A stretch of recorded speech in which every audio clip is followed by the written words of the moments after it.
예.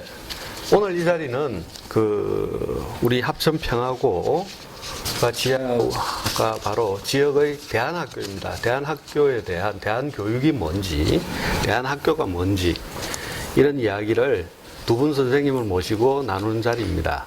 그래서 먼저 일부 발제를 해주실 분은 경상대학교 일반사회교육학과 조우영 교수님 계시고, 2부 발제를 해주신 분은 우리 합천평화고등학교 정일광 교장 선생님 계십니다. 그래서 먼저 시작하기 전에 다들 아시다시피 코로나로 인해서 지금 대면 학교 설명회가 불가능한 상황입니다. 그래서 합천평화고에서 그렇다고 해서 학부모님들한테 학교를 설명 안 할 수는 없는 노릇이고, 어떤 식으로든지 학교를 또 알려야 되는 또 나름대로 좀 절박한 사정도 있습니다. 그래서 언택트 형태의 이런 학교 설명회를 하게 되었다는 사실을 먼저 좀 이해해 주시면 고맙겠습니다. 그래서 이야기를 좀 속도감 있게, 왜냐하면 그 화면을 보시는 게 지겹지 않기 위해서 속도감 있게 진행하려고 일부 우리 경상대 조우영 교수의 발제부터 먼저 듣고 자유토론 형태로 이야기를 시작하겠습니다. 선생님 시작해 주세요. 예. 사실 이 기획 단계에서 발제라는 형식으로 하여튼 시간을 소화하라는 주문을 받았는데, 이게 대안교육 또는 대안학교에 대한 소개라는 주제하고 맞을까 싶어서 사실 저 발제 약속을 하기는 했는데요. 특별히 사실은 준비를 하지 못했고 하지 않았습니다. 근데 아무래도 대안교육이 뭘까라는 것을 함께 같이 생각해보고 해보는 데서 시작하는 게 좋지 않을까 생각이 됩니다. 대안교육, 그리고 이 주제를 풀어가는 제일 통상적이고 어떻게 보면 쉽기도 하고 또 단순한 방법은 언어로 표현된 요 말 가지고 풀어보는 게 어떨까 싶습니다. 대안교육 하면 이 본체는 교육인데 앞에 대안이라는 한정어 형용사가 붙은 건데요. 교육에 대해서는 이렇게 저렇게 복잡하게 이야기할 필요는 없는 것 같습니다. 단순하게 좀 표현을 해보자면 뭐랄까요, 인간의 좋은 성능을 높이기 위한 작용이나 활동, 이제 이 정도가 되지 않을까, 교육이라는 것은. 너무 추상적인가요? 예. 이 정도로 하고요. 그 다음에 대안이라는 이 수식어 내지는 한정어가 왜 어떤 의미로 또 무엇을 위하여 붙었을까, 이걸 생각해 볼 필요가 있지 않나 싶습니다. 근데 이거는 그러면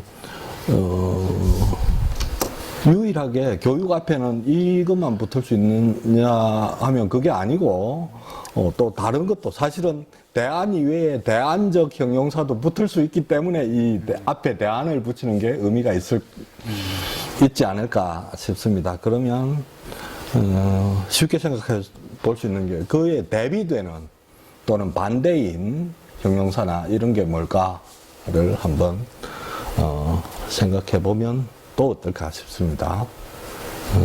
뭐겠습니까? 이 부분부터는 이제 생각을 좀 같이 했으면 싶은데요. 제가 먼저 생각해 본 거는, 제일 먼저는 이제 원안, 이런 원안 교육, 이런 말 쓰진 않습니다만, 또는 본안 교육, 주안 교육, 이런 게 가능할 수 있을 것 같은데, 그 중에서도 아마도 원안 교육 이 정도가 대안에 대조되는 어감을 띌 수 있지 않을까 싶습니다. 그래서 대안교육의 성격이나 내용이나 개념이나 이런 것을 그 자체로는 규정하기가 쉽지 않고, 그 반대쪽에 있는 그 무언가를 염두에 두면서 대안교육을 이해해야 되는 거 아닌가 싶습니다. 그게 뭐 사실은 이 묘한 게 대안이라는 말 자체가 그런 내용을 담고 있으면서 스스로도 그런 위치에 있는 이런 부분이라서 좀 묘한데요. 생각을 상당히 예사의 무슨 주제를 대할 때하고 다른 식으로 조금 풀어야 이 주제를 또는 대상을 이해하는 것까지도 대안적으로 해야 풀리는 문제가 아닐까 이런 생각을 해봤습니다. 그러면 우리가 그냥 원한 교육 또는 뭐 사실은 우리 사회에서는 지금은 주류 교육이라든지 제도권의 통상적인 교육이라든지 이런 것을 일종의 대안 이전에 원안으로 놓고 그와 다른 그 무엇 이렇게 정도로 딱 대안 교육이 뭐다 하고 이렇게 콤팩트하게 미리 이해하고 들어가는 것 자체가 무리 아닐까 싶습니다.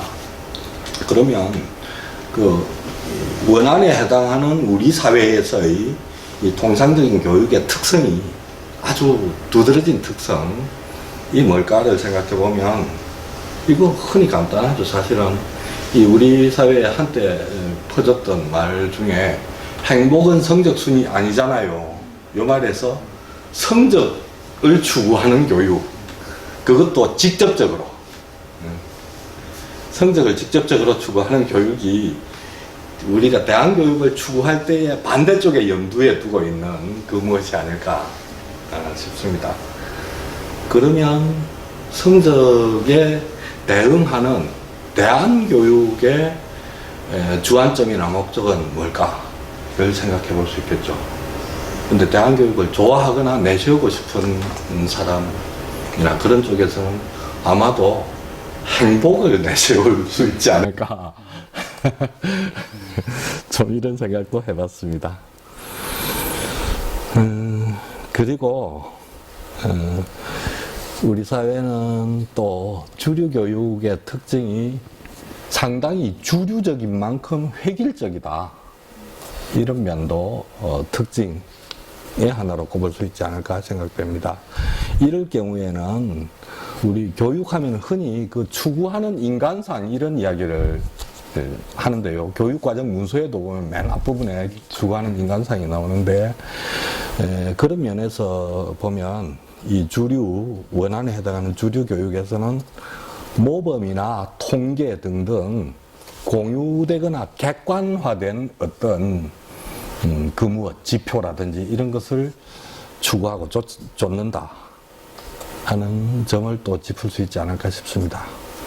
그러면 거기에 대응하는 우리 대안교육에서 그에 대응할 만한 것은 뭘까? 를 또 생각을 해봤는데요. 아무래도 이거는 개성이나 주관 아닐까. 일단 주류 쪽에서는 모범이나 통계 등등의 어떤 피교육자 외적인 사회 요구라든지 이런 건데 대안교육에서 일부러라도 사실은 대안적으로 좀 추구해야 될 것이 피교육자의 주관, 피교육자의 개성 이런 것을 북돋아서 이게 말하자면 영어로 하면 인스트럭션보다는 에듀케이션, 잠재 있는 거를 꽃피울 수 있게 끌어내주는 이런 방식이 이제 대안교육을 생각할 때에 좀 현재 우리 사회의 주류 교육에 대응해서 일단 잡아볼 수 있는 하나의 방향이 아닐까 이런 생각도 해봤습니다.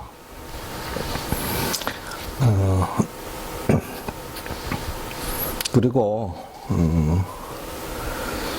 이제 이 교육이라는 건 아까 일반적으로 이야기한 그 인간의 하여튼 성능을 높이기 위한 작용인 그런 목적인데 이거를 이제 추구하는 방식이나 수단 이런 면에서 아까 얼핏 말씀드렸습니다만은 주류 교육에서는 이 성적을 직접 추구하는 건데 그러면 대안교육에서는 행복을 직접 추구할까? 간접 추구할까?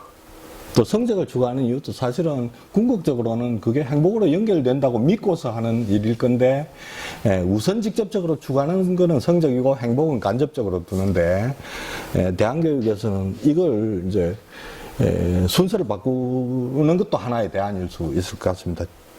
그래서 지금의 방법 수단으로서 바로 행복을 추구해버리는 수도 있고, 아니면 행복을 추구하다 보니 자동적으로 성적도 올라가서 두 개가 시너지 효과를 내게 뭔가 접근을 하는 이런 방법도 뭐 이리저리 생각해 볼 수 있지 않나, 이런 생각을 해봤습니다. 그리고 그럴 때 이제 사실 제가 평소에 하는 생각 중에 하나가, 우리나라에서는 이 교육을 간판으로 내걸고 기치로 내걸면 애를 잡아도 된다. 이런 정도의 생각들이 많이 공유되고 있고, 자기는 아닌 것 같아도 사실은 관찰자가 보면 그러고 있는 것 같은 이런 모습들이 많이 관찰되는데요. 하여튼 이 피교육자가 경시되고 있고, 그 다음에 그 피교육자의 현재의 행복이 너무 미루어지고 희생되고, 이런 점이 주류교육의 문제로 느껴집니다, 저한테는. 그래서 그런 부분을 어쨌건 좀 더 완화한다거나 간접적으로 접근한다거나 기다린다거나 아니면 순서를 바꾼다거나 이런 접근이나 시도가 필요하다고 생각되고, 그런 영역이 이 대안교육이 사실은 뭔가 지금 고정되어 있다고 설정을 해놓고서 그걸 추구하는 식의 대안교육이 아니라, 그냥 열어놓고 찾아갈 때에 뭐 방향잡이 역할을 해줄 수 있는 몇 가지의 개념만 가지고서 구체적인 것들, 또 미래상 이런 것들은 끊임없는 과정으로서 이제 찾아가고 추구하는 식으로 이렇게 접근하는 게 어떨까 하는 생각을 해봤습니다. 너무 짧나요? 안 짧습니다. 예. 우리 여기까지 생각해봤습니다. 우리 조 선생님이 대학 교수다 보니까 그 어쩔 수 없는 습성이 나오고 있어요. 대학 교수는 말이 많습니다, 원래. 죄송합니다. 그래서 약속한 5분이 아니고 10분씩 하시고 뭐 그러는데. 그랬어요. 예. 괜찮아요. 어차피 그 교육 혹은 교육 문제 하면은 뭐 시중에 흔히 우스갯소리가 우리나라 사람 모두가 전문가라고 할 만큼, 그리고 모두가 전문가인 듯 보이지만은 사실은 많은 사람들이 아무것도 모르는, 그러다 보니까 우리가 이 자리를 만들면서 조 선생한테 처음에 주문했던 것은 대안교육의 개념이 뭔지, 그리고 대안교육의 내용이 뭔지 가닥을 한번 잡아보자는 거였는데, 그래서 조 선생님이 일단 아주 수상적인 수준, 그 수준을 말씀하신 교육을 말씀하셨어요. 교육은 인간이 태어나서 가진 성정이나 능력을 개선하는 거 아니냐. 그걸 교육이라고 해야 되지 않느냐. 사실은 이게 굉장히 중요한 지점입니다. 왜냐니까 대안교육을 흔히 잘못 이해하면 제도권 교육에 반대하는 교육 정도로 협소하게 이해하는 경향이 있는데, 그것만 가지고 대안교육을 이야기하기에는 사실은 대안교육을 여기 종사하시는 분들은 상당히 좀 기분 나빠하시는 분도 있을 겁니다. 그런 것만 있는 게 아니지 않느냐라고 말씀하실 건데, 그래서 인간이 태어나면서부터 가진 성정이나 능력을 개선하는 걸 교육이라고 놓고 본다 그러면은 도대체 대안교육의 범위와 내용을 어떻게 봐야 하는가. 그래서 사실은 우리는 대안교육을 출발할 때 정의환 교장 선생님이 하셔서 아시겠지만 입시교육의 반대 개념으로만 처음 시작한 측면이 있거든요. 그래서 선생님 생각에 대안교육은 뭐라고 정의를 좀 다시 해야 될까 생각이 드십니까? 네. 뭐 대안교육을 정의를 갖다가 이렇게 얘기하자면 그 매우 압축적으로 이렇게 이제 그 관점을 잡아서 이렇게 얘기를 해야 되는데, 그렇게 하기에는 참 쉽지 않은 경향이 있습니다. 대안이라고 하는 말 자체가 가지고 있는 그 의미를 그냥 우리가 좀 구체화시켜서 생각해보는 그 정도가 아닐까 싶은데요. 사실은 이 대안교육이라는 것이 뭐 학문적으로 얼마나 정립이 되어 있는지는 잘 모르겠어요. 사실 대학에서도 사범대학이나 이런 데서 대안교육을 이렇게 이제 그 본격적인 그 교육 과정으로 해서 이제 가르치고 있는가? 사실 좀 그렇게 그 되기를 바라지만 아직까지는 좀 미비한 점이 많이 있는 것 같습니다. 그래서 이제 그 정의를 내리기가 쉽지가 않고요. 대개 이제 저희들은 이제 현장에서 몸담고 있는 사람들은 대안교육이 언제, 왜, 뭐 때문에 생겨났고 지금 언제 어떻게 이렇게 전개돼 나오고 있는가 이런 데 관심이 더 많죠.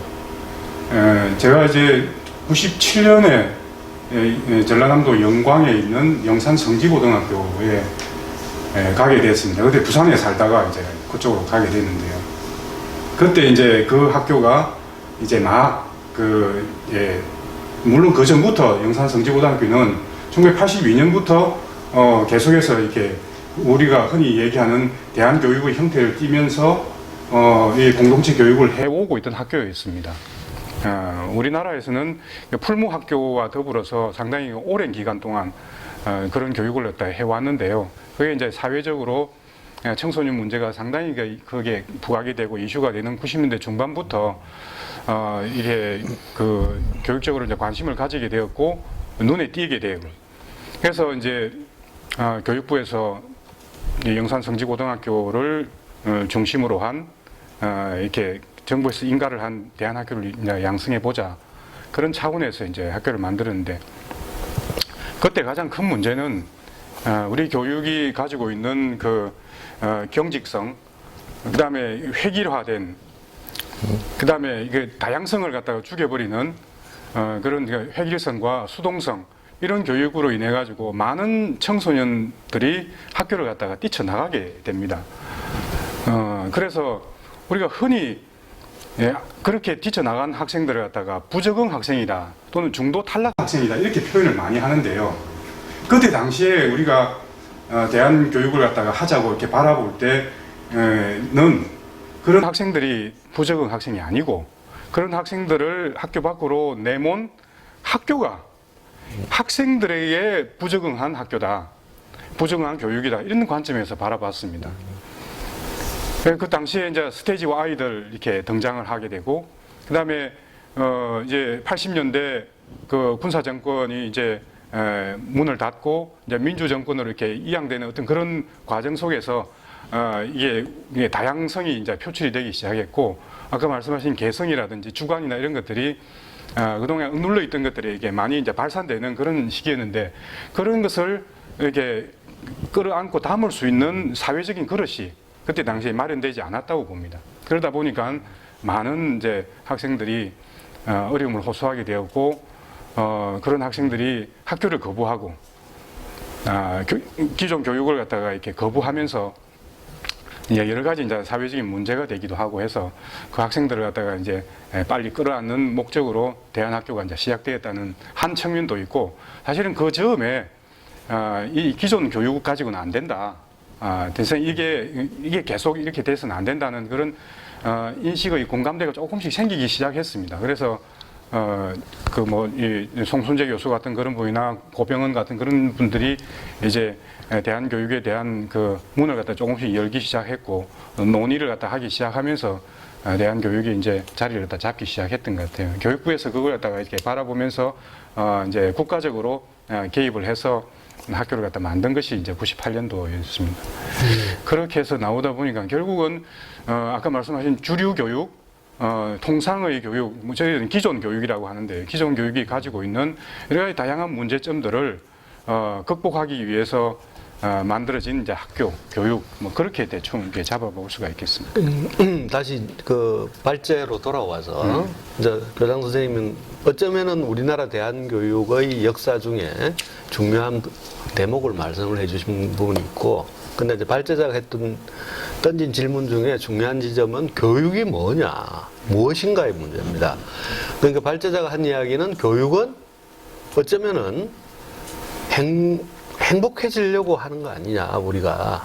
행복이란 가치가 우선에 놓여져야 되는데 이 현재의 입시 위주의 교육에서는 행복은 미래의 먼 훗날의 일로 담보로 잡혀 있거나 그러다 보니까 이 불완전한 인격체가 우리나라에서 높은 자리를 하면서 벌어지는 온갖 기묘한 일들도 있는 것 같고 그리고 가진 자들의 행포에 대해서 가지지 못한 이 다수의 사람들은 그게 현실인 걸로 그냥 받아들여야 되는 문제들. 그리고 학교가 어느 순간부터 그냥 성공과 패배의 잣대가 딱 성적으로 딱 되는 순간부터 이게 성공자와 패배자가 이제 나누어지는 듯한 양상도 나타나고 바로 교육은 행복이라고 봤을 때 행복이란 아주 추상적인 가치인데 행복이란 단어만은 아니라고 저는 생각합니다. 교육 자체의 목적은 사람다움이라든지 행복이라든지 우리가 뭐 유사하게 쓸 수 있는 단어는 많잖아요. 그런 측면에서 그 교육의 내용이 행복인데 어떻게 하다가 대학을 가기 위한 수단으로 교육이 전락해버린 현실. 그 부분에 대해서 우리 교장 선생님이 말씀하신 거고. 그렇다 그러면은 우리가 이 자리에서 한번 교육을 정리를 하고 넘어가 보자라는 거죠. 그래서 조 선생님이 아까 발제하시면서 조금 어렵게 표현이 돼서 그렇지 간접적 행복, 직접적 행복 그런 표현을 쓰셨는데 지금 당장 교육을 하는 당사자들이 그냥 행복감을 느끼고 만족감을 느끼면은 1차적 목표를 달성한 건지 아니면은 이 친구들에게 여기 이제 평양고등학교 학생들에게 예, 적어도 공동체의 규칙이라든지 그러니까 서로 약속이라든지 이런 행동은 하지 않아야 한다라든지 이런 것들은 조금 인지시켜 나가면서 그 사람의 행동이나 태도를 바꾸어 나가는 것도 필요한 부분이 있는 게 아니지. 둘 다 가능하다고 말씀하셨거든요, 조 선생님은. 그건 학부모 입장에서 어떤 것 같아요, 학생들? 그건 뭐 개인 가치관에 따라서 사실은 개인주의자하고 아니면 그 반대쪽에는 우리가 태어날 때부터 사회 속에서 태어나서 죽을 때까지 장례식 이후까지 제사까지도 사회 속에서 존재하고 명멸한다는 점을 중시를 해서 그 공동체라는 게 아무리 거부하려고 해도 인간의 존재 상황 요소다 이렇게 한다거나 본다거나 아니면 공동체 그 자체가 가치 있는 것이고 실제로 경험적으로 봐도 혼자서 행복하기는 쉽지 않지 않습니까? 울리는 맛이 있어야지 인간이. 예. 그래서 그것도 거의 모든 면에서 사실은 정답이 중용인 경우가 많다고들 하는데요. 사회적 가치하고 개인의 가치가 꼭 충돌하는 것만도 아니고 어느 하나만을 추구하는 것이 옳은 것만도 아니고 저는 그렇다고 생각합니다. 그러니까 그 조 선생님 이야기는 예. 적어도 배우는 학생이라 할지라도 이게 사회적 가치가 있고 개인적 가치가 있다는 걸 구분할 정도만 돼도 되는 거 아닐까요? 예, 구분도 하고 그걸 종합해서 그것이 사실은 어떻게 보면 다르지 않다 하는 걸 이해하는 것까지 하면 더 좋겠죠. 근데 그거는 어린 학생들한테 지나친 요구잖아요. 예, 예. 그런데 어쨌든 자기 주장만 해서는 안 된다는 점 그건 너무도 당연한 겁니다. 뭐 제 생각에는. 저는 이제 행복이라는 얘기를 할 때에 우리가 어떨 때에 큰 행복을 느끼는가? 소소한 행복들이 뭐 이렇게 많이 있지 않습니까?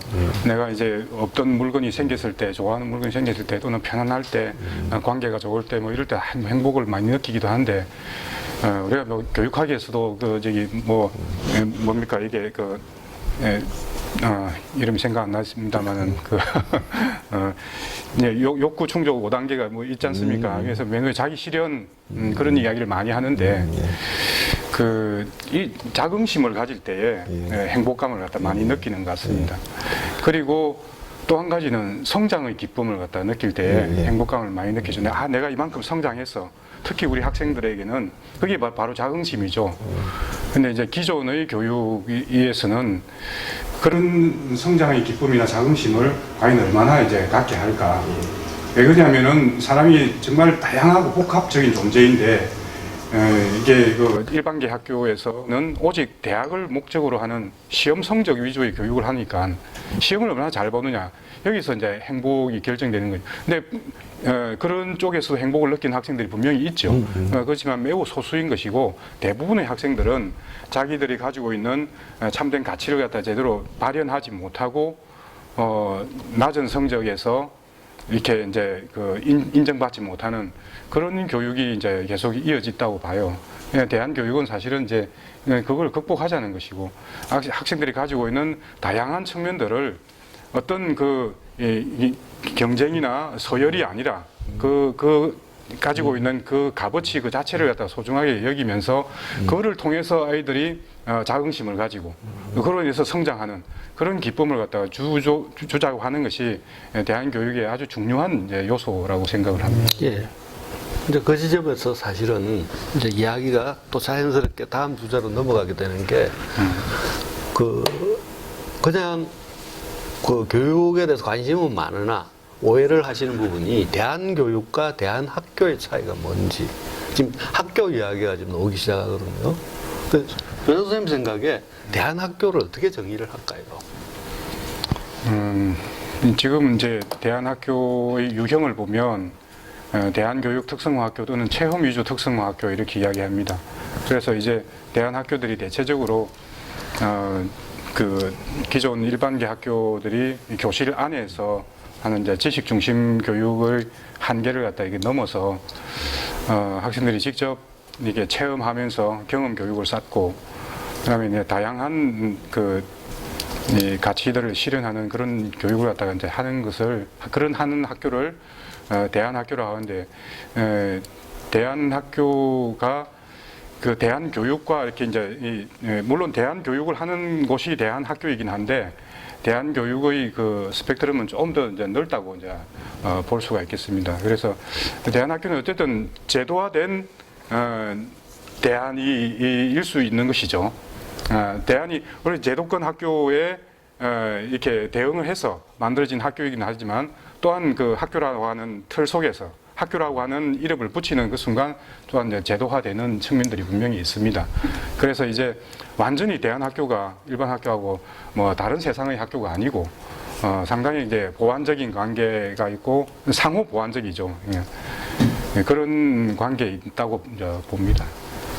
예, 그 학교라는 공간 자체가 말 그대로 그 좁은 공간에서 학생들이 생활하면서 그 속에서 스스로 규칙도 만들고 혹은 주어진 규칙에 따라서 행동하는 곳이라고들 이제 흔히 이야기는 하죠. 근데 이제 대한학교에는 대한교육을 한다. 당연한 말 같이 보여도 사실은 이 부분은 절대 당연하지가 않습니다. 왜냐니까 학교마다 어떤 교육이 되는지에 따라 다르고 그리고 실질적으로는 우리 같은 경우에는 제도권 학교에 대한 거부가 혹은 반발이 왜 생기냐면은 학생과 선생님의 관계가 기존 특히 우리 나이 또래는 수직적인 관계를 당연시해 왔어요.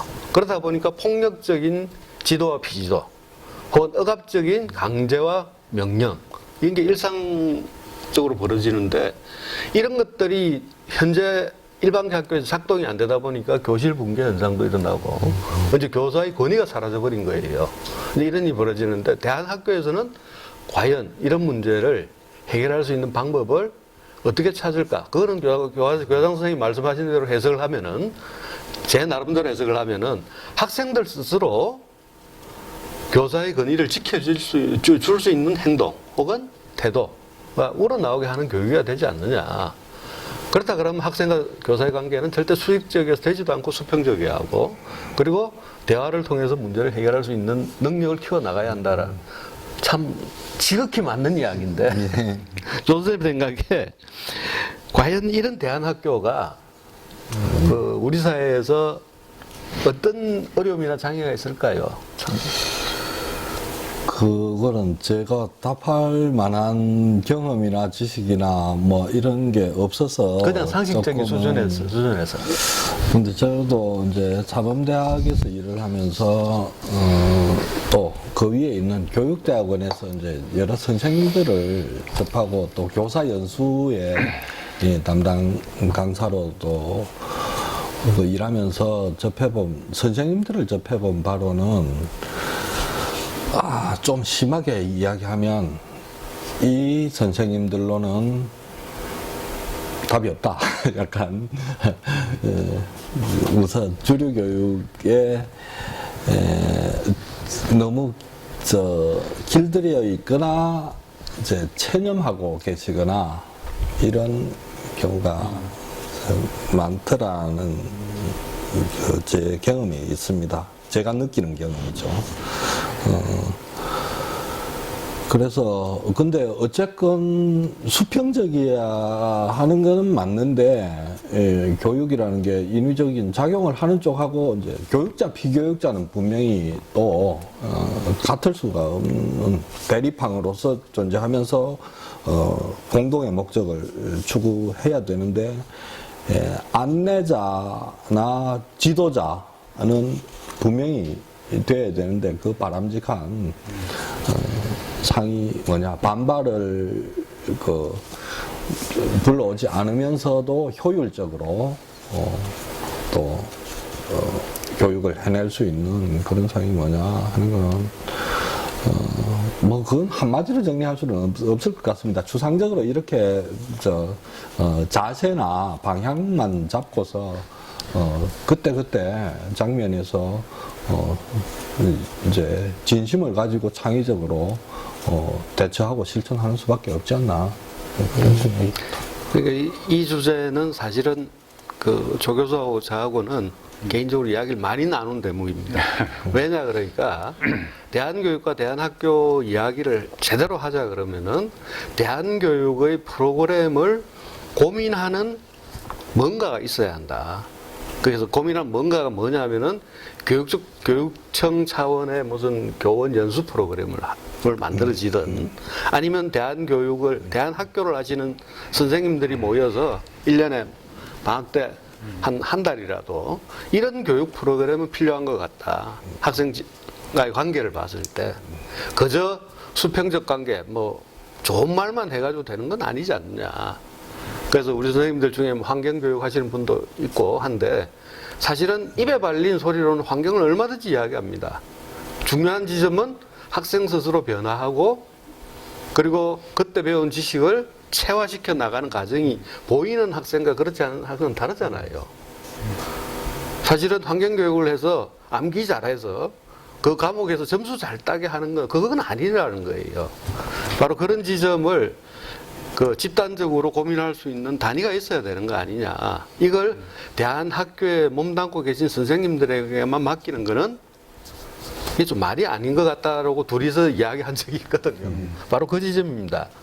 그렇다 그러면은 정일관 교장 선생님 보시기에 대한교육 혹은 대한학교에 정말 절박하게 필요한 교육 과정이랄까 교육 내용 중에 과연 어떤 게 있을까요? 실례를 든다면. 저거 한 20년 이상을 하셨으니까. 네. 우리 학교는 그동안 이제 마음 공부와 같은 과목을 갖다 오랫동안 해왔습니다. 이제 마음 공부라는 것이 이제 개인의 마음의 문제이긴 하지만 그것은 이제 관계를 맺는데 매우 필요한 공부인 것이죠. 그래서 저는 늘 강조를 합니다만은 이게 학생들이 한 공동체에 들어와서 그리고 공동체 교육을 하는 것도 관계 맺기를 어떻게 할 것인가 하는 것이 이제 매우 중요한 문제라고 생각을 하고 있습니다. 이제 약간 이제 수평적이냐 수직적이냐 하는 이런 것들도 우리 사회가 오랫동안 가지고 왔던 이 관계적 습성이죠. 수직적인 관계라는 것이 권력 지향적인 그래서 이제 수직적인 관계를 가지고 많은 학생들을 갖다가 통제하고 관리를 해야만 이제 학교가 잘 돌아가는 그런 시절도 있었습니다. 그런 관성이 아직까지도 남아 있긴 한데 지금 상당히 많이 균열이 갔다고 생각을 하거든요. 근데 이제 근본적으로 우리가 인식 자체가 직위나 또는 직분이나 또는 나이나 성별이나 이런 것으로 해서 어떤 수직적인 권력 관계를 갖다가 가지는 것이 아니고 마음과 마음으로 이렇게 인간 대 인간으로 하는 인격체와 한 인격체가 동등한 관계 속에서 이렇게 사람의 대상을 바라보고 또 함께하는 그런 것들이 교육으로 훈련으로 필요한 앞으로 매우 중요한 과제가 아닐까 생각을 합니다. 그래서 이제 관계 맺기를 어떻게 할 것인가, 그것이 이제 학교에서 매우 중요하다고 생각을 하고요. 그것을 가르치는 것이 학교가 아닌가 싶습니다. 얼마나 많은 학생들을 한 곳에 모아놓고 같이 지냅니까? 그 많은 학생들을 데리고 있으면서 관계를 가르치지 않는다면 그건 교육의 본질에 정말 어긋난다고 생각을 하고, 그래서 관계를 가르치는 곳이, 관계 맺기를 가르치는 곳이 학교다. 저는 이제 나름대로 생각하고, 대한학교에서는 그런 것들이 좀 더 이렇게 한 걸음 더 나아가 있고, 선생님과 학생의 관계도 있지만 학생과 학생의 관계, 선후배의 관계, 이것도 매우 중요하거든요. 사실은 이 동기 아이들과 같은 또래의 아이들과 같이 살면서 주고받는 그 관계가 학생들의 그 성장에 매우 중요한 역할을 차지하고 선생님들보다 더 많은 영향을 갖다 준다, 그런 이야기도 있지 않습니까? 그렇기 때문에 그 관계를 갖다가 어떻게 형성하는 것인가 하는 것을 일상의 삶 속에서 계속 만들어 나가는 것이 대한교육의 매우 중요한 지점이라고 봅니다. 예, 어쩌면 관계 맺기에 지식도 필요하고, 도덕도 필요하죠. 그 둘 다가 다 필요하고. 근데 이제 우리, 좀 배운 대학 교수들이 우리 농담 삼아 그런 이야기 많이 하잖아요. 관계 맺기에 제일 서툰 사람이 누굴까? 우리나라에서. 대학 교수 직업으로는. 왜? 지 이야기밖에 할 줄 모르니까. 두 번째는 한국에서 제일 좋은 대학 논인간들.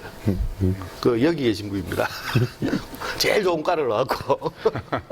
그래서 우리 조 교수 생각은 어때요? 관계 맺기 어려워하시잖아, 솔직히 이야기해서. 저는 자백합니다. 저를 중심으로 한 말인데요. 교수들 사회 부적응자들이다. 그냥 그렇게 이야기를 농반 진반으로 해오고 살아왔습니다. 근데 우리 예. 우리 스스로 무덤 파는 이야기 말고, 예. 관계 맺기를 우리가 교육 과정에 넣는다고 하면 어떻게 넣어야 할까? 또 직업병이라 직접 답하기보다는 이제 간접적인 접근을 좀 해보자면요. 편집해 주십시오, 나중에. 저는 이런 생각을 해봤습니다. 아까 행복 이런 거하고도 관계되는 이야기인데요. 우리 제일 딱딱한 조직으로서 그냥 관계 그 자체가 목적이거나 관계가 딱 정립되어 있어야 그거의 목적을 달성할 수 있는 것이 군대이고, 여기 뿔뿔이 흩어져 있는 개성을 가진 개인들, 이 사이에 중간에 일반적인 사회라는 것이 있을 건데, 이 학교라는 장은 일반 사회 중에서도 개인보다는 군대 쪽, 어쨌든 조직화된 틀을 가지고 있으니까, 그러니까 요쯤에 있는데 이게 잘못하면 군대화되고, 지금 주류 교육과 학교는 상당히 군대에 가깝다는 점을 비판받고 있지 않습니까? 근데 그것보다는 우리 아까 행복은 그 자체로 개인적이기도 하지만 사실은 사회관계를 잘 맺지 못하면 행복의 90% 정도는 날아갈 거라고 봅니다. 고립돼 버리면. 그리고 좋은 사회라는 것은 많은 개인들이 될 수 있으면 모두가 행복할 수 있는 관계망을 가진 사회, 이런 것이 아닐까 싶은데, 이 학교라는 데는 또는 교육이라는 행위도 사실은 군대식의 그런 접근이 필요한 부분도 있다고 생각됩니다. 그런데 이런 환경과 조직 속에서도 이쪽 개인과 사회가 서로 이 행복을 향해서 시너지 효과를 발휘할 수 있는 이런 훈련을 하고 실험을 하고 실패도 또 경험을 해보고, 실패는 자동으로 아마 나오지 않을까 싶습니다. 성공 사례를 창출하기가 상당히 쉽지는 않을 것 같은, 그래서 수직의 문제, 수평의 문제, 지도의 문제, 다양성의 문제, 다양성 획일의 문제, 그거 말고 또 하나가 교육에서, 군대에서도 늘 있는 일이지만 평가의 문제 있다고 생각됩니다. 저는 평가 지향적 교육, 이게 입시 교육, 성적 위주 교육 같은 말인데요. 이게 평가 위주 교육이 되면 사실은 안에서 성능을 개량하는 것이 아니라 길들이기가 되는 거라고 생각합니다. 우리 상벌하면 우리 성장기에는 딱 떠올리는 게 학교. 학교하면 상벌하면 학교. 그 이외에는 뭐 상도 없고 벌도 없고 막 좀 이런 식이었던 것 같습니다. 물론 학령기 때는 학교에서만 살아서 그런지 모르겠습니다만은 그래서 어쨌건 주관과 주관을 서로 인정하면서 서로의 주체성을 인정하면서 협동하는 것, 그리고 너무 딱딱하게 공정성을 따지지 않고 좀 여유 있는 공정을 추구하면서 나눠가지고 어울리고 하는 이런 게, 저도 말은 쉽게 지금 합니다만은 실제로는 참 어려운 일이겠죠. 근데 우리 사회가, 이거는 참 어려운 게, 우리 사회 전체가 스스로 족쇄를 채워놔놓고 자기도 벗어나지 못하는 게 이게 입시하고 성적, 평가 등등 아닙니까? 이 부분은 어느 정도 이렇게, 근데 대안학교가 필요한 게 그런 압력을 스스로 자기 주체성을 가지고 결단해서 거부해버리고, 차라리 너네는 그리 가든 말든 우리는 뭔가 좀 다른 걸 추구해보겠다, 이런 결단이 반드시 필요하지 않을까 싶습니다. 이 대안 교육을 시도한다거나 대안 학교에 뭐 진학을 한다거나 진학을 시킨다거나 할 때에는 뭐 솔직히 말해서 약간의 도박성 결단 필요하다고 생각합니다. 맞습니다. 그리고 부모들의 결단이 저는 필요합니다. 확률상 상당히 승률 높은 도박이 아닐까, 그렇게 생각은 합니다. 어떻습니까, 교장 도박은 선생님? 별로 안 좋아하고요. 아니, 그건 제가 쓰는 용어가 참 거칠어서 죄송합니다만은. 관계 맺기가 안 되는 뭐 큰 이유 중에 하나가 경쟁 교육 때문에 그렇다고 봐요. 뭐 그런 모든 것이 다 사실 포함된 말이기도 한데요. 경쟁 교육에서는 결국은 1등만이 살아남는 것 아니겠습니까? 나머지는 다 패배자고 뒤처지는 사람이고, 거기서 관계가 아름답게 꽃피기를 바라는 것은 무리한 것이죠. 그래서 이제 그런 경쟁 교육을 추구하지 않겠다 하는 선언이 필요한 것이고요. 그렇게 하고 이제 여러 가지 그러면서 이제 우리는 결국 공동체를 추구한다는 것을 하나의 이제 교육 철학으로 이렇게 잡아서 그 공동체에 들어오는 학생들에게 공동체 의식이라는 걸 갖다가 이제 심어주고 함께 하게 만들죠. 사실 우리 학교에서도 정말 좋아하는 말이 더불어 함께 이런 말들입니다. 협동 교육이죠. 그러니까 그래서 교육 과정 자체가 일반 학교하고 다르기도 하지만 수업을 할 때도 가능하면 협동해서 수업을 하고 어떤 그 프로젝트를 수행할 때도 협동해서 하도록 하고 삶 자체가 그렇게 이제 형성이 되도록 할 필요가 있는 것이죠. 고등학교 단계에서는 사실 어려운 점이 많이 있습니다만은 그래서 경쟁 교육을 지향하자, 이것이 매우 중요하고요. 그다음에 이제 그 학생들이 관계 맺기를 할 수 있는 장을 자꾸 마련을 해줘야 됩니다. 그게 저희들은 이제 마음 공부를 하는 것이고요. 마음을 서로 이렇게 주고받으면 이해가 되어지죠. 그 다음에 저 친구를 갖다가 본질적으로 더 깊이 알게 되는 것이고요. 그러다 보면은 그 관계가 서먹했던 관계, 굳어있던 관계, 그런 것들이 녹아지기도 하고 그런 경험들이 많이 있습니다. 그리고 저희들이 이제 최근에 새로운 교과목으로 이제 만들려고 하는 것이 평화서클이라는 게 있습니다. 일주일에 한 번씩 반 아이들이 이렇게 모여가지고 서클을 여는데, 그건 이제 나를 노출시키고 상대를 받아들이고 하는 그런 관계입니다. 그래서 동등하게 또 이렇게 발언도 하게 만들고 서로 알아가는, 그걸 평화서클이라고 합니다. 평화적인 하부 구조를 만들자, 평화적인 관계를 만들자, 이걸 통해서 아이들이 성장하게 하자, 이것이 이제 이 과목의 목적인데요. 이런 과목들을 곳곳에 배치하고, 그다음에 이 학교의 그 문화 자체를 공동체적으로 이렇게 형성해 나가는 그런 노력을 해야 관계 맺기 가능한데, 일반 학교에서는 이런 것들을 도무지 수행할 수가 없겠죠. 그렇죠. 이제 교육 내용에서 일반 학교와 차이가 나는 그런 교과가 만들어지고 그게 또 행해지고 하는 것은 의미가 있다고 생각합니다. 근데 이제 문제는 대안학교 그러면은 섣불리 생긴 오해가 그러면 기존의 지식 전달 수업은 포기하는 거냐 없어지는 거냐 이제 그런 오해도 있거든요. 근데 조선생님 생각 교육자 입장에서 우리가 기초 과목, 기초 수업은 필요한 거 아닙니까? 아유, 저는 그렇게 지금 이른바 주류 교육, 기존 교육에서 그 수행하고 있는 교육 과정의 그 운영, 이거를 경원시하는 거는 아주 예외는 있을 수 있지만 그렇게 또 이쪽에 대안적 주류가 돼버리면 큰일 날 소리 아닌가 싶습니다. 이것도 주류 교육이 주류인 이유가 있다고 생각합니다. 거기에는 인류 수천 년의 지혜가 사실은 집적되어서 정수만 모은 그런 것들도 많거든요.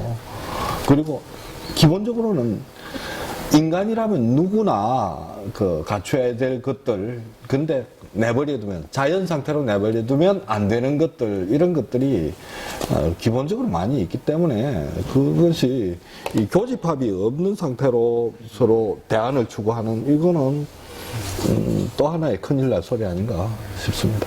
예, 우리 학교도 대안학교들도 그러니까 대안교육 특성화학교에 한정해서 놓고 본다면 우리가 옛날에 흔히 이제 국민 공통 기본 교과라는 것이 있었는데요. 그건 기본적으로 다 합니다. 제조 단위를 다 하게 되고 그 이외에 이제 특성화 교과목을 만들어서 이제 함께 이제 병행을 해 나가는데요. 근데 우리가 이제 그런 교육을 한다고 하더라도 정말 인류의 그 지식의 지혜의 총화인 지식을 가르치는 교육을 과연 하고 있느냐, 이건 돌아볼 필요가 있다고 봅니다. 지금 겨우 일반계 학교, 일반계 학교라고 하는 말 자체도 저는 좀 불만인데요. 예, 그렇죠. 이게 왜 일반적이지? 사실은 모든 학교의 구성원들이 오직 대학을 목표로 해가지고 동일한 교육을 같은 학교에서 이렇게 똑같이 받는 교육은 세계적으로 좀 희귀하지 않나 싶어요. 서양에서 그렇게 교육을 합니까? 저는 훨씬 다양한 교육을 갖다가 한다고 생각하고, 그 목적도 오직 대학 입시라고 하는 목적에서 상당히 벗어나 있고 자유로운 그런 교육들을 많이 한다고 보는데, 우리나라만 아직도 너무 그게 완강한 것이죠. 그러다 보니까 결국은 시험을 잘 치기 위해서 지식을 배우는 것이지, 지식이 내 삶에 과연 얼마나 유용하고 그것을 갖다가 내가 몸으로 체화시켜서 실천해서 정말 그 지식의 총알을 꽃피우냐, 이게 이제 아니거든요. 이런 지점에서 우리가 일반계 학교, 지금 입시 위주로 경도된 이런 교육이 상당히 문제점이 많다고 생각을 합니다. 그리고 이제 이런 교육을 극복해보자, 조금이라도 한번 극복해보자, 그 균열을 내보자 하는 것이 대안교육이 이제 지향하는 그 점이고요. 전에는 그 일반계를 인문계라고 했습니다. 지금도 흔히 막 입에 이렇게 붙어 있지 않습니까? 지금은 공식적으로는 일반계 고등학교 이렇게 하는데 인문계라고 하는데, 실제로 인문학을 가르칩니까? 안 가르치거든요. 근데 이름을 인문이라고 이렇게 했지만 결국은 시험 성적을 가르치는 곳이고, 저는 이제 개인적으로 딸과 아들이 있는데, 우리 딸은 대안학교를 보냈고 우리 아들은 이제 일반계 학교를 갖다 보냈는데, 우리 아들이 공부를 좀 잘해서 시험을 쳤는데 그 시험 내용을 물어보면 항상 모른다 그래요. 그래서 저는 그런 지식을 갖다가 시험만 딱 치고 나면, 시험 치고 나서 문을 탁 열고 이렇게 나오면 싹 사라져 버리는 지식, 휘발성 지식이라고 제가 이렇게 이름을 갖다가 붙였는데요. 그런 교육을 하는 것이 일반계 학교의 이게 저변이 아닌가, 그런 생각을 합니다. 제가 너무 좀 신랄한가요? 그렇게 된 점에는 역사적 이유하고 우리나라의 특별한 상황하고가 좀 작용을 한 것 같은데요. 우리나라의 기존 교육에서 운영하는 교육 과정이나 교과서의 특징이 다른 나라하고 좀 비교를 해서나 아니면 우리가 생각할 수 있는 대안, 아직은 실현되는지는 잘 모르겠습니다만은 여러 형태로 사실은 실현되고 있기 때문에 딱 마주하는 대안은 잘 정형적으로 그리기가 어려운데요. 이게 학문하고 교육하고가 구분이 덜 된 모습을 띱니다. 초창기의 교과서일수록 학문 전수 절차를 밟아가는 듯한 교육 과정이었다가 이제 지금은 좀 다른 식으로 보통 교육이 확대되면서 이 보통 교육의 의미하고 학자 양성 교육하고 다른 것이다 하는 게 인식이 되고 실천도 됩니다만 그 옛날 색깔이 아직 많이 남아 있는 것 같습니다. 그래서 또 이 평가, 입시 이런 것도 사실은 우리가 보통 그릴 수 있는 인간상에 맞는 그런 평가를 하는 게 아니라 학자적인 지식, 이런 것을 평가해서 이거 다 학자 만들려는 거냐, 이런 비판도 가능할 것 같습니다. 그래서 지금 교과서가 그렇게 되어 있더라도 우리가 그리는 것이 바람직한 인간상, 사실은 우리 교육기본법에도 교육의 목적 조항에서 제1조에서 내세우는 인간상이 뭐 홍익인간이 있지만은 그 밑에 부분 그 문장의 주요 내용이 우리나라의 교육이 그리는 인간상은 민주 시민하고 자주적인 생활인, 자주적 생활, 사적으로는 자주적인 생활인이고 공적으로는 민주 공동체의 시민, 이상을 그려놓고 한 가지 교과와 관련해서 빠진 게 있죠.